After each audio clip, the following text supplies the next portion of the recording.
యేసునామమున్ చాటెదము అందు మనకు జయము జయమే. హల్లెలూయా హల్లెలూయా.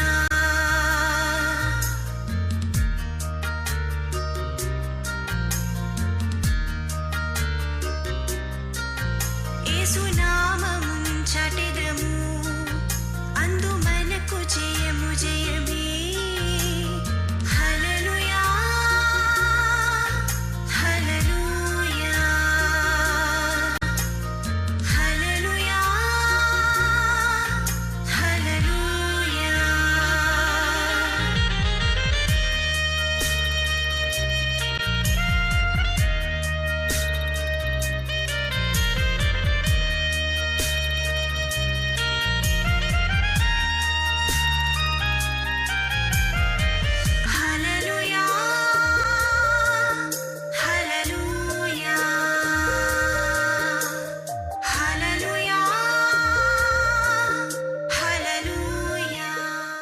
సర్వకృపానిధి అగు ప్రభువా, సకల చరాచర సంతోషమా, స్తోత్రము చేసి స్తుతించెదను, సంతసమున నిన్ను పొగడెదను. స్తోత్రము చేసి స్తుతించెదను, సంతసమున నిన్ను పొగడెదము.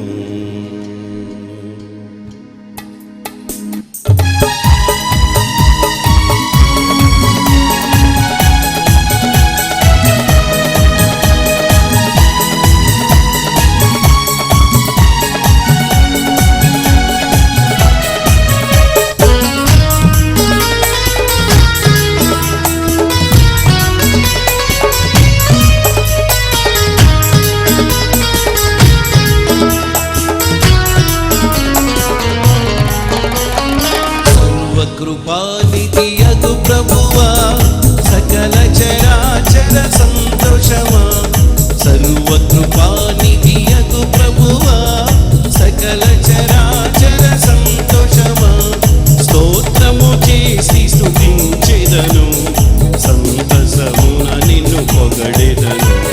స్తోత్రము చేసి స్తుతించెదను, సంతసమున నిన్ను పొగడెదను.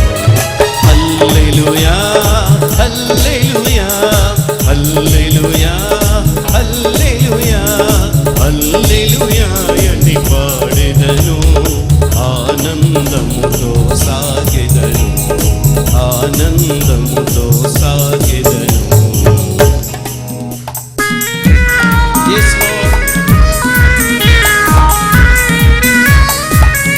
మనల్ని వెదకి రక్షించాడు.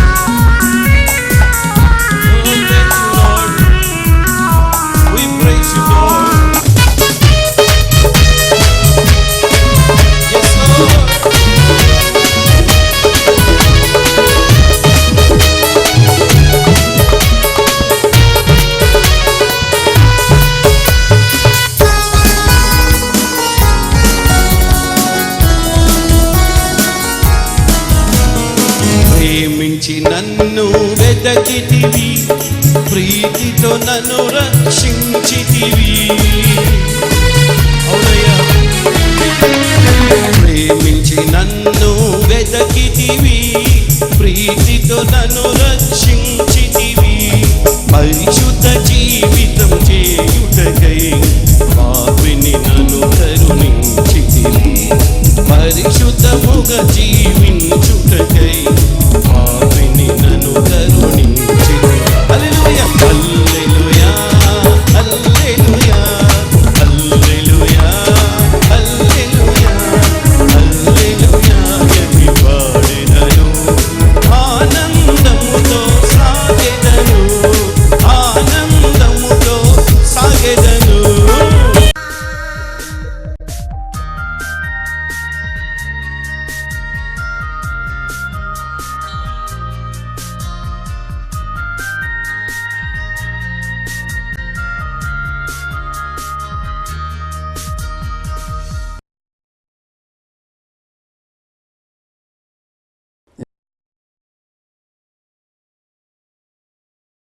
ఏమండి, మీరంతా కుశలమేనా? దేవుని కృపను, దేవుని కనికరాన్ని, దేవుని కరుణ కటాక్షాలని అనుభవిస్తూ జీవితాన్ని ధన్యచరితం చేసుకోవడంలో మీ వంతు కృషి మీరు చేస్తున్నారా? దేవుణ్ణి సేవించడంలో, దేవుని యందు భయభక్తులు కలిగి ఉండడంలో మీ బాధ్యతను మీరు నమ్మకంగా నిర్వర్తిస్తే దేవుని దీవెన సిరులు మీకు సంక్రమిస్తాయి. మరి ఈరోజు లూకాసు వార్త 8వ అధ్యాయము 22 నుండి 25 వరకు గల లేఖన భాగాన్ని ఆధారం చేసుకుని ధ్యానం చేద్దాం. మరి ఒకనాడు యేసు తన శిష్యులతో కూడా ఒక దోణి ఎక్కి సరస్సు అద్దరికి పోదాం అని వారితో చెప్పగా వారు ఆ దోణిని త్రోసి బయలుదేరి వారు వెళ్ళుచుండగా ఆయన నిద్రించెను. అంతలో గాలివాన సరస్సు మీదకు వచ్చి దోణి నీళ్లతో నిండినందున వారు అపాయకరమైన స్థితిలో ఉండిరి.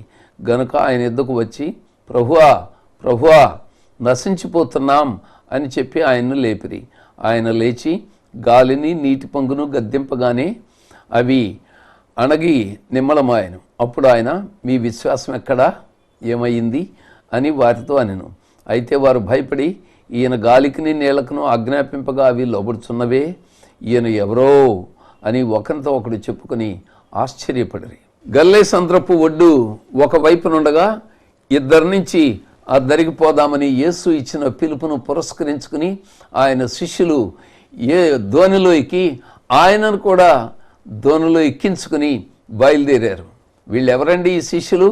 ఒకప్పుడు ఈ గల్లే సముద్రంలో నావలు నడపడంలోనూ, తెడ్లు వేయడంలోనూ, అలల కొద్దీ వచ్చి పడినటువంటి నీళ్లను తోడి నావ బయటికి పడేసి నావను తేలిక చేసుకోవడంలోనూ, చేపలు పట్టడంలోనూ, అసలు వాళ్ళ జీవనమే సముద్రం మీద ఆధారం, వాళ్ళ జీవనమే సముద్రంలో అన్నట్లుగా ఉండేటటువంటి పల్లెకారులు, చేపలు పట్టే జాలర్లైన వాళ్ళ వృత్తి అది.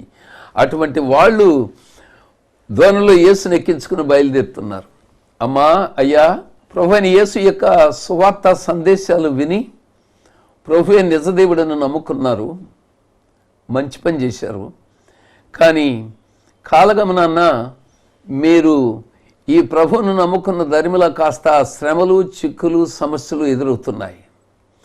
బంధువర్గం, కులవర్గం, మతవర్గం, గ్రామవర్గం, ఇట్లాంటి స్నేహితుల వర్గం, ఆయా వర్గాలు, మీకు అనుబంధం ఉన్నటువంటి ఆయా వర్గాలు మిమ్మల్ని విడిచిపెట్టేసి మిమ్మల్ని యాగి చేస్తూ నోటి మాటలతోనేమి చేతలతోనేమి మిమ్మల్ని వేధిస్తూ ఉండగా కాస్త చిక్కులు ఎదురవుతున్నాయి, లేదా ఆర్థికపరమైన చిక్కులు ఎదురుతున్నాయి, లేదా అనారోగ్యపు సమస్యలు ఎదురవుతున్నాయి, లేదా కుటుంబంలో చిక్కులు ఎదురవుతున్నాయి, లేదా మీ దారిని మీరు పోతూ జీవిత బాటలో సాఫీగా పోతుంటే ఎవరో ఇరుగు పొరుగు వాళ్ళు, ఎవరో మరి బిజినెస్లో పార్ట్నర్సో, లేకపోతే ఉద్యోగ బాధ్యతలు నిర్వహించే ఉద్యోగ స్థలంలో ఎవరో మీ పైవారో, మీ క్రిందివారో, మీ తోటివారో మొత్తం మీద మీకు చిక్కులు తెచ్చిపెడుతున్నారు, సమస్యలు ఎదురవుతున్నాయి. ఈ సమస్యాపూరితమైనటువంటి పరిస్థితులు ప్రతికూలంగా మారినప్పుడు అప్పుడు యేసుప్రభుని నమ్ముకుంటే అన్ని సమస్యలు పోతాయి అనుకున్నాం కదా, మరి ఏంటి మళ్ళీ ఈ సమస్యలు ఎందుకు రావాలని చాలా ఆవేదన చెందుతున్న వాళ్ళు ఎంతోమంది నేను చూస్తున్నాను. మా సోదరుడు ఒక ఆయన నమ్మకస్తుడు, 30 ఏళ్ళుగా ప్రభువుని నమ్ముకున్నాడు, సేవిస్తున్నాడు, కష్టజీవి, నమ్మకస్తుడు, మితభాషి, అన్ని విధాలా యోగ్యమైన వాడు.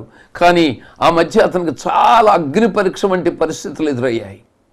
చేసుకుంటున్న పొలం, కౌలు పొలం అర్ధంతరంగా నాటి పెంచి పెద్ద చేసి ఫలసాయానికి వచ్చిన తర్వాత ఆ పంటని తీసేయాలని చెప్పని కౌలుకి ఇచ్చినటువంటి యజమాని ఒత్తిడి చేయగా, ఏమండి అందులో ఫలానికి వచ్చిన ఆదాయం వచ్చేటటువంటి దశలో ఒక్క 2-3 వారాలు అట్లా ఆగండి, 4 రోజులు ఆగితే నేను ఇచ్చేస్తాను అంటే, కాదుకూడదు, మేము అపార్ట్మెంట్లు కట్టుకోవాలి, నువ్వు దాన్ని నరికేయమన్నాడు. పెంచిన అడి తోట గెల్లలు ఉండగా చేతులతో నరికేసుకోవాల్సి వచ్చింది. కన్న బిడ్డను చంపేసుకున్నంత బాధపడ్డాడు మా సోదరుడు. అదే అగ్ని పరీక్ష అనుకుంటే ఆ కవులకిచ్చిన ఇంకొక ఆయన ఏం చేశాడంటే, అప్పిచ్చి ఆ అప్పు వడ్డీతో సహా తీసుకెళ్ళి కడితే నోటి తర్వాత ఇస్తానని చెప్పి దాటేసి 4 రోజుల తర్వాత వెళ్తే, అదేంటయ్యా నోటిమ్మంట వెళ్తే నువ్వు అసలు డబ్బులే కట్టలేదు కదా అని చెప్పిన అబద్ధం ఆడి మళ్ళీ కట్టిన సొమ్మును మళ్ళీ కట్టించుకున్నాడు వడ్డీతో సహా. వాళ్ళు కోటీశ్వర్లు. కానీ కష్టజీవుల యొక్క కష్టాన్ని దోచుకునేటటువంటి మామూలు దొంగలు కాదు, గజ్జి దొంగలు అని చెప్పని అనాలి. పాపం నోరు లేనివాడు, కష్టజీవి, అండదండలు లేనటువంటి వాడు కాబట్టి మళ్ళీ వడ్డీతో సహా అసలు మొత్తం రెండోసారి కూడా కట్టి ఆ నోటు తీసుకున్నాడు, బయటపడ్డాడు. ఇలాంటి పరీక్షా సమయాలు ఎదురయ్యాయి. దానికి తోడు ఎన్నో సంవత్సరాలుగా ఎవరో స్థలంలో అద్దెకుండి ఇల్లు కట్టుకుని అద్దెకుంటుంటే వాళ్ళు ఎప్పుడు ఖాళీ చేయమంటే అప్పుడు ఖాళీ చేస్తానని చెప్పిన మాట చొప్పున ఖాళీ చేస్తానండి అన్నాడు. అయితే నువ్వు ఇప్పుడే ఖాళీ చేసేయమన్నారు చాలా సంవత్సరాల తర్వాత. పైగా నీ ఆధార్ కార్డు మా అడ్రస్తో మా స్థలంతో ముడిపడి ఉంది కాబట్టి ఆధార్ కార్డు కూడా మాకు ఇచ్చేయమంటున్నారు. అంటే అసలు అతనికి ఉనికి లేకుండా చేయాలనే ధోరణి కనపడుతుంది. అగ్ని పరీక్ష కాలం. ఖాళీ చేసేస్తానన్నా కదండి, మిమ్మల్ని ఏమి ఇబ్బంది పెట్టను, ఖాళీ చేసేస్తాను. అయినా సరే వాళ్ళు పెట్టే ఒత్తిడికి ఆ పరీక్షకు తట్టుకోలేక వచ్చి కళ్ళ నీళ్ళతో గావుని ఏడుస్తూ కళ్ళ నీళ్ళతో చెప్పాడు, నేను చేసే భక్తి అంతా ఏమైందండి అని బాధపడ్డాడు. నాకు చాలా ఆవేదన కలిగింది. ఇంత నమ్మకమైనటువంటి సోదరుడికి ఇంత శ్రమకాలం వచ్చిందే అని. అప్పుడు నేను చెప్పాను, నీ భక్తి ఎక్కడికి పోలేదు, నీ అకౌంట్లో జమ చేశాడు దేవుడు. నీ నమ్మకత్వంతో కూడిన దేవుని ఎందరో భయభక్తులు నువ్వు దేవుని సేవించే విధం ఉందే, అది వృధాగా పోలేదు, పోదు కూడాను. నువ్వు కార్చిన కన్నీరు ఉందే దేవుని సన్నిధిలో, దేవుడు తన సన్నిధిలో సముఖంలో దాచి ఉంచిన పుస్తకంలో లిఖిత రూపంలో రికార్డు చేసి పెట్టాడు. ఆ దేవుని సన్నిధిలో ఉన్న బొడ్లలో నీ కన్నీరు నిల్వ చేయబడి ఉన్నాయి. నీ భక్తి నీకు అక్కడికి వస్తుంది. దేవుడు నిన్ను ఈ పరీక్ష కాలంలో శోధిస్తూ ఉండగా, పరీక్షిస్తూ ఉండగా డిస్టింక్షన్లో నువ్వు పాస్ అయినట్లయితే బాబు దేవుడు నిన్ను బహుగా ఆశీర్వదిస్తాడు అని నేను ప్రోత్సహించి చెప్పాను. ఈ మాటలు వింటున్నటువంటి విశ్వాసులారా, దైవ సేవకులారా, నేను ఇంత నమ్మకంగా దేవుని సేవించాను కదా ఇన్ని సంవత్సరాలు, ఇన్ని దశాబ్దాల పాటు. ఇంతగా సంఘానికి నేను కానుకలు, దశంభాగములు, అర్పణలు, స్వేచ్ఛార్పణలు ఇట్లా ఇస్తున్నాను. టీవీలో బోధకులకు కూడా పంపిస్తున్నాను కదా. మరి నాకు ఇన్ని తిప్పలు, ఇన్ని చిక్కులు ఏమిటని మీకు ఎవరికైనా ప్రశ్న కలిగితే నేను చెప్తున్నాను, యేసు అద్దరికి వెళదామంటే బయలుదేరావు నువ్వు, బాగానే ఉందండి అమ్మా అయ్యా. కానీ అద్దరికి వెళదామన్న ప్రభువు ఇద్దరి నుంచి అద్దరికి వెళ్ళే దారి మధ్యలో ఏ చిక్కులు రావని నీతో చెప్పలేదుగా. నువ్వు భ్రమపడ్డావు కదా, ఏ చిక్కులు రావని భ్రమపడ్డావు. ఉన్న చిక్కులు పోయే మాట నిజమే, ప్రభు అయిన యేసు నమ్ముకున్న దరిమిల. కానీ కొత్త చిక్కులు రావనేవి లేదు. ఏదో చిక్కు పరిస్థితి రావచ్చు. ఈ లోకం పాపభూయిష్టమైంది. మరి మన అత్యాశల వల్ల కావచ్చు, మనం చేసుకునే పొరపచ్చంతో కూడిన తప్పు నిర్ణయాల ప్రభావం కావచ్చు, మొత్తం మీద చిక్కు పరిస్థితులు అనేవి ఏదో ఒక రూపంలో వచ్చి పడతాయి. అవి మనల్ని మెరుగుపరచడానికే కానీ మనకి కీడు చేయడానికి మాత్రం కాదు. ఒకవేళ అందులోంచి నష్టం, కష్టం వచ్చినట్లయితే ఆ నష్టాన్ని, కష్టాన్ని నమ్మకత్వం చూపుతూ దేవుని సేవిస్తూ ఉన్నట్లయితే, ఆయన ఆశ్రయించి జీవించినట్లయితే, నేను మనవి చేస్తున్నాను అమ్మలారా, అయ్యలారా, విశ్వాసులారా, దైవ సేవకులారా, దేవుడు మిమ్మల్ని బహుగా ఆశీర్వదించగోరుతూ ఉన్నాడు. ఈ దేవుడు మిమ్మల్ని ఎప్పుడు విడిచిపెట్టేవాడు కాదు. వెనకడికి ఒక ఆయన చాలా కష్టాల్లో ఉండి, నేను ఇంతకాలం ప్రభువును సేవించాను కానీ ప్రభు నన్ను విడిచిపెట్టేశాడు, అందుకనే నాకు ఇన్ని శ్రమలు అని చెప్పని చాలా వేదంతో ఏడ్చి పడుకున్నట్ట. ఆ రాత్రి కళ, ఆ కళలో సముద్ర తీరాన ఇసుక తిన్నెల మీద 4 పాదాల జాడలు కనపడుతున్నాయంట.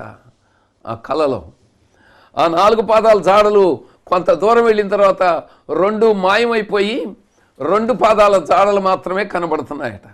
ఓహో, నిద్రలో కళ చూస్తూనే అనుకుంటున్నాడు ఆ విశ్వాసి. 4 పాద జాడలు కనపడినప్పుడు ప్రభు నాతో కూడా నడిచాడు. 2 పాదాల జాడలు మాత్రమే కనపడడం మొదలుపెట్టినప్పుడు ప్రభు నన్ను విడిచిపెట్టేశాడు. నేను అనుకున్నట్లే ప్రభు నాకు దూరం అయిపోయాడు. ఇంత నమ్మకంగా ప్రభు కొరకు జీవిస్తూ నేను సేవిస్తూ వస్తుంటే నన్ను విడిచిపెట్టేశాడు ప్రభు. అందుకే నాకు ఎన్ని కష్టాలు, నష్టాలు, చిక్కులు, సమస్యలు ఎదురవుతున్నాయని చాలా వాపోతూ ఉండగా కళ చూస్తూనే అప్పుడు ఒక స్వరం వినబడుతుంది అతనికి, నా కుమారుడా, 4 పాదాల జాడలు ఉన్నప్పుడు నువ్వు నాతో కలిసి నడిచిన మాట నిజం, నేను నీతో కలిసి నడిచిన మాట కూడా నిజమే. కానీ 2 పాదాల జాడలు కనబడినప్పుడు నువ్వు నడవలేని స్థితిలోకి వెళ్ళిపోయావు. ఎందుకంటే నీకు సమస్యలు, చిక్కు పరిస్థితులు వచ్చినప్పుడు నా మీద ఆయాసం పెంచుకున్నావు, నన్ను గూర్చి అసంతృప్తి పడ్డావు. అలాగే నువ్వు నీ సమర్పణలో కొంచెం సన్నగిల్లావు, నీ ప్రార్థనలో సన్నగిల్లావు. ఎందుకంటే నువ్వు చింతించడం, దిగులు పడ్డం మొదలుపెట్టావు. అంచేత నా సన్నిధిలో ప్రార్థనలు గడపలేకపోతున్నావు. అందుచేత నువ్వు నడవలేని పరిస్థితి వచ్చింది. అప్పుడు నేను నిన్ను నా చేతుల మీద ఎత్తుకుని నిన్ను మోసుకుంటూ నడిచాను. అందుకని నా అడుగు జాడలు నువ్వు చూస్తున్నావు నా కుమారుడా. నేను నిన్ను ఎన్నడూ విడువను, ఎడబాయను. నేను కష్టకాలం నా బిడ్డలకు, నా ప్రజలకు, నీలాంటి వాళ్ళకు వచ్చినప్పుడు వాళ్ళను విడిచిపెట్టి వెళ్ళే దేవుడు కానయ్యా. నీకు గుర్తుందా, ఇశ్రాయేలును కాపాడువాడు కునుకడు నిద్రపోడు అన్న మాట, నా మాట జ్ఞాపకానికి తెచ్చుకో అని దేవుని స్వరం మాట్లాడగా మెళకువ కలిగినటువంటి ఆ సోదరుడు లేచి గావురు నేడుస్తూ దేవుని స్తుతించాట. కష్టకాలంలో ఉన్నటువంటి అమ్మలారా, అయ్యలారా, ఈ దేవుడు మిమ్మల్ని అన్నడు విడిచిపెట్టలేదు, విడిచిపెట్టడు, విడిచిపెట్టువాడు కాదు. ఇశ్రాయేలును కాపాడువాడు అంటే తను ఆశ్రయించిన వారిని కాపాడువాడు, కునుకడు నిద్రపోడు. ఈ దేవుడు కునికే దేవుడు కాదు, నిద్రపోయే నిద్రముఖం దేవుడు కాదు. ఎప్పుడు మెళకువ కలిగి తన దూతను నీ కొరకు కావలిగా ఉంచి నిన్ను కాచి కాపాడుతూ నడిపించే దేవుడు. ఏమండి చౌదరి గారు, మీరు చెప్పే మాటలన్నీ బాగానే ఉన్నాయి, కానీ మరి మాకు చిక్కులు ఎందుకు వచ్చినాయండి? చిక్కులు ఎందుకు వచ్చినాయో చెప్తాను. ఆ చిక్కుల్లో మీరు మరింత మెరుగుపడాలని దేవుడు మీకు అవకాశం ఇస్తున్నాడు. వచ్చిన కష్టాన్ని, నష్టాన్ని, చిక్కుల్ని దేవునిలో మరింత బలపడడానికి, మీ క్యారెక్టర్లో మరింత మెరుగుపడడానికి దేవుడు మీకు ఇచ్చిన అవకాశంగా భావించాలి. కానీ మీకేదో కీడు వచ్చేసినట్లుగా భావించడం అది చేతగానితనం అవుతుందని నేను చెప్పక తప్పదు. ఎందుకంటే దేవుడు తన లేఖనాల్లో చెప్పిన గొప్ప మాట, శ్రమ దినమున కృంగిన వాడవైతే చేతగాని వాడవగుదువు. మళ్ళీ చెప్తున్నాను అమ్మలారా, శ్రమ దినమున మీరు కృంగిన వారైతే చేతగాని దానవగుదువు అని దేవుడు చెప్పకనే చెప్తున్నాడు. అంచేత చేతగాని వాళ్ళలాగా కాకుండా, శ్రమ కాలంలో కృంగిన వాళ్ళంగా కాకుండా పొంగిపోయే వాళ్ళగా ఉందాం. హల్లెలూయా. యోబుకు వచ్చిన శ్రమలు జ్ఞాపకం చేసుకుంటే మనకు వచ్చిన శ్రమలు ఏపాటివని నాకు అనిపిస్తుంది. విచిత్రం ఏంటంటే, అద్దరికి పోదామని యేసు ఇచ్చిన పిలుపును ఆధారం చేసుకుని ఆ శిష్యులందరూ యేసయ్యతో పాటు ధోనిలో వెళుతూ దెడ్లు వేస్తూ ఉంటే పెనుగాలులు వచ్చినాయి. యేసు ఉన్న ధోని మీదకి పెనుగాలులు రావడం ఏంటండి? అంతే, యేసు ప్రభు ఉన్న ధోని మీదకే వస్తాయి, మిగిలిన ధోనుల మీదకి రావు. ఆ భక్తిహీనులు అంత వర్ధిల్లుతున్నారేంటి? వెనకడికి దావీదు దేవుని పిలుపు చొప్పున, దేవుని ఎన్నిక చొప్పున, దేవుని ప్రణాళిక చొప్పున సౌలు ఇంటికి అల్లుడయ్యాడు. గొలియాతును చంపిన ధరిమిల రాజాంతపుర వాసంలోకి వచ్చాడు. కానీ ఇప్పుడు ఆ పిల్లనిచ్చిన మామయ్యను సౌలు రాజు అతన్ని ఈటెలు విసిరి చంపేయాలని, హతమార్చాలని అసూయ ద్వేషములు పెంచుకున్న సౌలు రాజు తరుముతూ ఉంటే, అప్పుడు అడవుల పాలై, కొండల పాలై, కోనల పాలైనటువంటి దావీదు ఒకరోజు ఊరు నుంచి వెళుతుంటే బాగా తాను మొలిచిన చోటనే విస్తరించిన పెద్ద వటవృక్షంలాగా ఉన్నటువంటి పెద్ద ఇల్లు కనపడిందంట. ఇదేమిటండి, ఇంత పెద్ద మ్యాన్షను, ఇంత పెద్ద మొలిచిన చోటే పెరిగి పెరిగి పెరిగి పెద్ద వటవృక్షం అయిపోయినట్లుగా పెరిగిపోయింది, ఎవరిదండి ఈ బిల్డింగు, ఈ మ్యాన్షన్ అని చెప్పని అన్నట్ట. అంటే అదే మిస్టర్ భక్తిహీనుడు గారిదండి అన్నారట. అరే, భక్తిహీనులు వర్ధిల్తారా? భక్తిభావం కలిగిన నేను, దేవుని చేత ఎంచుకోబడి నేను అడవుల పాలై ఊరూరు తిరుగుతూ కోనల్లో కొండల్లో ప్రాణాలు దక్కించుకోవడానికి దాక్కుంటూ నక్కి ఉండాల్సిన పరిస్థితి వచ్చింది. పిల్లనిచ్చిన మామగారు పిల్లను కాపురానికి పంపకపోగా నన్ను తరుముతున్నాడే, చంపాలని సైన్యాన్ని వెంటేసుకుని మరీ అని చాలా ఆశ్చర్యచకితులవుతూ వెళ్ళాట. ఆ తర్వాత కొంతకాలానికి మళ్ళీ అదే ఊరుగా వస్తున్నట్ట.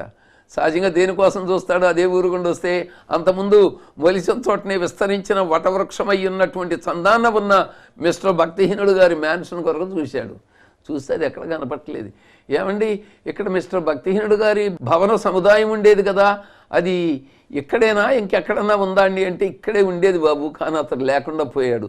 దాని గురించి దావీదు వ్రాస్తూ తన కీర్తనలో అంటాడు కదా, అది 37వ కీర్తనలో 35, 36 వచనాల్లో చూస్తాం. భక్తిహీనుడు ఎంతో ప్రబలియుండుట నేను చూచి ఇంటిని, అది మొలచిన చోటనే విస్తరించిన చెట్టు వలె వాడు వర్ధిల్లియుండెను. భక్తిహీనుల వర్ధిల్లత అలాగే ఉంటుంది, చాలా వర్ధిల్లుతున్నట్లుగా కనపడుతుంది. అప్పుడు దావీదు అంటాడు, ఆయనను ఒకడు ఆ దారిని పోయి చూడగా వాడు లేకపోయిను, నేను వెదకి తిని. ఒకప్పుడు చూచిన భక్తిహీనుడు గారి యొక్క భవన సముదాయం కొరకు నేను వెదకి చూచాను, కానీ వాడు కానీ వాడి భవన శేషం కానీ ఎక్కడా కనబడకపోయేను అంటాడు. భక్తిహీనుల యొక్క వర్ధిల్లతను చూచి ప్రభుని నమ్ముకున్న నాకీ గతి ఏంటి, నాకీ చిక్కులు, ఈ సమస్యలు ఏమిటి, ఈ అనారోగ్యాలు ఏంటి, ఈ ఆర్థిక నష్టాలు ఏంటి, ఈ బిజినెస్ పార్ట్నర్స్ ముంచేయడం ఏమిటి అని మీరు అనుకుంటున్నారు. ఆ పరీక్ష కాలంలో ఈ దేవుని యందు విశ్వాసములు మీరు గట్టిగా నిలబడినట్లయితే దేవుడు మీరు ఊహించిన దానికంటే అత్యధికంగా ఆశీర్వదించాలని ఆశపడుతున్నాడు, అంతేకాదు ఆతురపడుతున్నాడు. విజయవాడలో ఉన్న మా సమాజంలో ఒక నమ్మకమైన కుటుంబం, దంపతులు, వాళ్ళ పిల్లలిద్దరు బాగా చదువుకుంటున్నారు పిల్లలు. ఆ చిన్నమ్మాయికి డ్రైవర్స్ లైసెన్స్ వచ్చింది. వాళ్ళ డాడీ డ్యూటీకి వెళ్తూ రైల్వే డిపార్ట్మెంట్లో డ్యూటీకి, అమ్మ ఆ ర్యాంపు ఎక్కించబాకే, నీకు లైసెన్స్ వచ్చింది, డ్రైవ్ చేయగలవు, కానీ ర్యాంప్ ఎక్కించేటప్పుడు కొంచెం జాగ్రత్తగా ఉండాలి, నేనున్నప్పుడే ఆ పని చేద్దు కానీ నేర్చుకుందు కానీ చెప్పి వెళ్ళిపోయారు. అయితే తల్లి కూతుళ్ళు ఏం చేశారంటే, స్వర్ణలత గారును వాళ్ళ పాప ఈశ్వరి, సర్లే నేను ముందు నుంచి నీ చెప్తాను లేవే ఈశ్వరి, నువ్వు నెమ్మదిగా ఎక్కించు, డాడీ అలా చెప్పి వెళ్ళారు మన జాగ్రత్త కొరకు, నేను దగ్గర ఉంటా కదా, నువ్వు జాగ్రత్తగా ఎక్కించవే అంది. అంటే ఈశ్వరి కారులో కూర్చుని స్లోగా ర్యాంప్ ఎక్కిస్తూ ఉండగా తల్లి ముందు నుంచుని డైరెక్షన్ ఇస్తుంది. సడన్గా యాక్సలరేటర్ మీద గట్టిగా నొక్కేసరికి కారు ఒక్క ఉదుటిన జంప్ చేసి వెళ్ళి ముందున్న స్వర్ణలత తల్లిని కొట్టింది. ఆ కొట్టడం కూడా ఎక్కడ, కారు గిన్నె గోడకి మధ్యలో వెళ్ళి చిక్కుబడిపోయింది స్వర్ణలత గారు. దాంతో ఈ బంతి గిన్నె కీలు ఉంది కదా కాస్త క్రష్ అయ్యింది.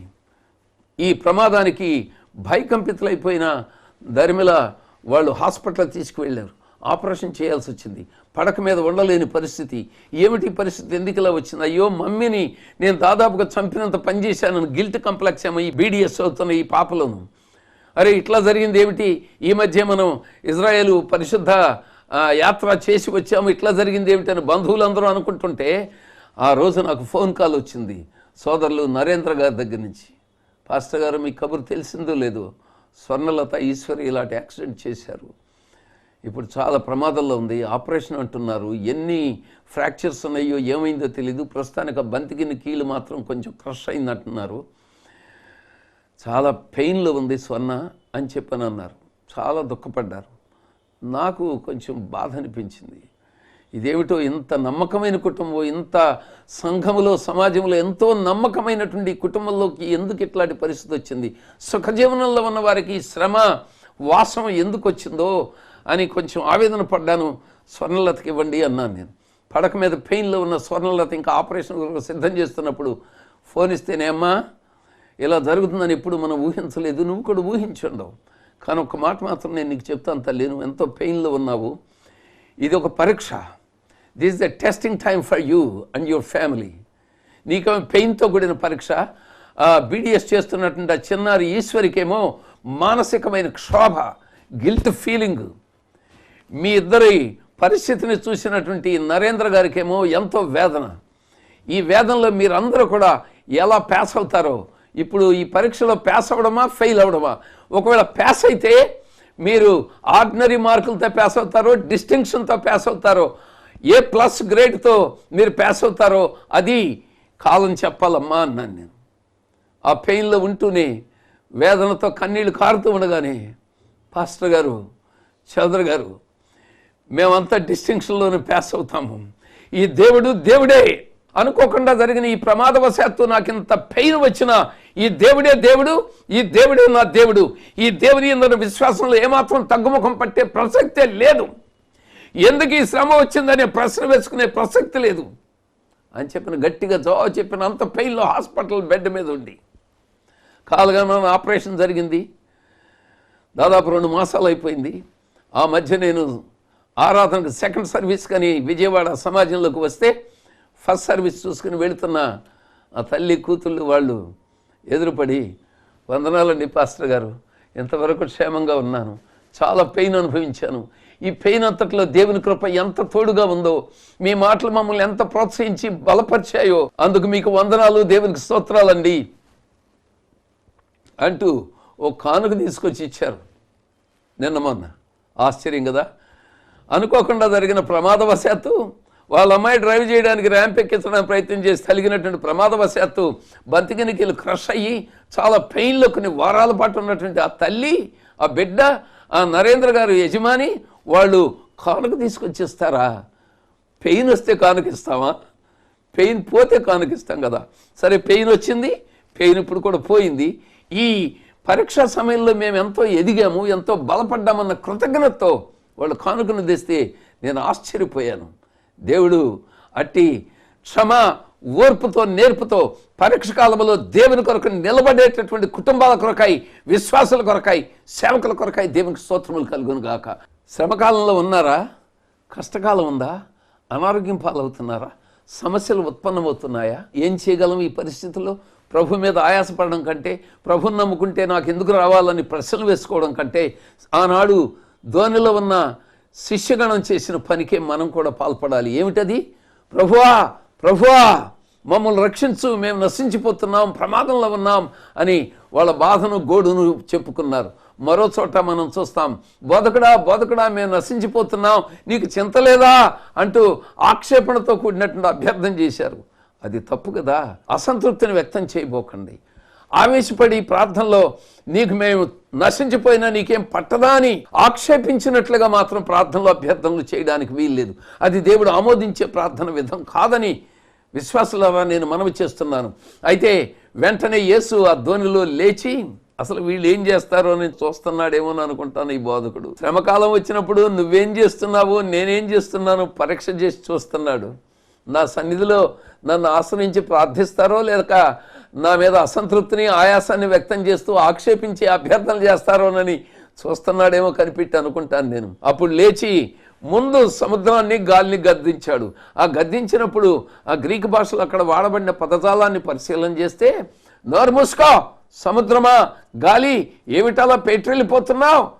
ఇంకో మాటలు చెప్తే, నీ నోటికి మూతికి చిక్కం కట్టుకో. చిక్కమంటే తెలుసుగా, రైతు కుటుంబాల్లో చాలల్లో కుప్పనూర్పిళ్ళు జరిగేటప్పుడు బంతి మీద తిరిగేటటువంటి పశువులు, బర్రెలు కానీ ఎడ్లు కానీ వాటి మూతికి చిక్కం కడతారు.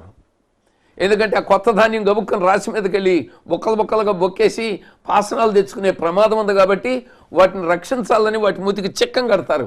ఆ చిక్కం కట్టుకొని నోటికి ఏమిటా గర్జింపు అని గద్దించాడు. సముద్రం గర్జిస్తుంటే, అలలు గర్జిస్తూ బలంగా వేగంగా వీస్తుంటే మీ నోటికి మూతికి చిక్కం కట్టుకోండి. ఆ గర్జించే గర్జింపును గద్దించాడు యేసయ్య. వెంటనే అలాగే చప్పబడిపోయినట్లుగా గాలు లాగిపోయాయి, అలలు తగ్గిపోయాయి, సముద్రం సాఫీగా ఉంది. దోణి సాఫీగా పోవడానికి అనువైనటువంటి పరిస్థితి ఏర్పడింది. అప్పుడు ఇటువైపు తిరిగి శిష్యులు కూడా గద్దించాడు. మీకు విశ్వాసం లేదా? మీ విశ్వాసం ఏమైంది? నేను ఈ ధోనిలో లేనా? మిమ్మల్ని పిలిచినప్పుడు నేను అద్దరికి పోదామని పిలిచా కానీ ఇద్దరిని విడిచిపెట్టండి అయ్యా, నట్టేట్లు మునిగిపోదురుగానని చెప్పి నేను పిలవలేదు కదా. ఎలా పిలిచాను? అలాగే కష్టకాలంలో ఉన్న దేవుని బిడ్డలారా, దేవుని ప్రజలారా, ఇహలోకమని ఇద్దరిని విడిచిపెట్టమన్న దేవుని పిలుపునందుకుని మీరు అద్దరికని ప్రయాణం అయ్యారు. ఇద్దరికి ఇహలోకానికి పరలోకానికి మధ్యలో ఈ జీవిత గమనాల మధ్య అలలు గాలులు వచ్చి కొట్టినప్పుడు ఇక్కడ మునిగిపోవడానికి మిమ్మల్ని దేవుడు పిలవలేదు కదా. నన్ను మిమ్మల్ని అందుకొరకు పిలవలేదు కదా. ఈ నావ అద్దరికి చేరుతుంది. నీ జీవిత నావలో యేసు ఉన్నంత వరకు నీకేం భయం లేదమ్మా. అయ్యా, నిన్ను అద్దరికి చేర్చడానికి నీ నాథుడు నీ ధోనిలో నీ జీవిత నావలో ఉన్నాడని ఖాయంగా ఎరిగి, నిశ్చయంగా ఎరిగి, నిర్ధారణ చేసుకుని ఈ నాథుని ఆశ్రయించిన జీవన శైలితోనే ముందుకు సాగిపో. దేవుడు నీకు తోడై నీ కుటుంబాన్ని నీ కష్టకాలంలో ఆదుకొని అద్భుతంగా ఆపద్బాంధవుడై అనాథ రక్షకుడై ఉద్ధరించునుగాక.